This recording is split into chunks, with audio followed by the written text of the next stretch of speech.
Dead ಆದ್ರೂ ಕೂಡ ನಿಂತಿಲ್ಲ ಗುಂಡಿ ಕಾರ್ಯ. ಗುಂಡಿಗಳಿಂದ ಗಾಡಿಗಳು ಸ್ಕಿಡ್ ಆಗುವುದು ಮಾತ್ರ ನಿಂತಿಲ್ಲ. ಗುಂಡಿ ಗಂಡಾಂತರ ಗಾಡಿಯಿಂದ ಸ್ಕಿಡ್ ಆಗಿ ಬಿದ್ದ ಯುವತಿ. ಗುಂಡಿ ಇದೆ ಅಂತ ವಾಹನ ಸ್ಲೋ ಮಾಡಲು ಹೋಗಿ ಆಯ ತಪ್ಪಿ ಬಿದ್ದ ಯುವತಿ.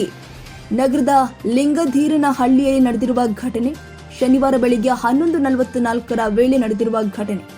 ಯುವತಿ ಗಾಡಿಯಿಂದ ಬಿದ್ದ ಸಿಸಿಟಿವಿ ಲಭ್ಯ.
ಕ್ಷಣದ ಸುದ್ದಿಗಾಗಿ News81 Kannada YouTube channel subscribe ಮಾಡಿ. ಹೊಸ ಸುದ್ದಿಗಳ ನೋಟಿಫಿಕೇಶನ್ಗಾಗಿ ಬೆಲ್ ಐಕಾನ್ ಕ್ಲಿಕ್ ಮಾಡಿ.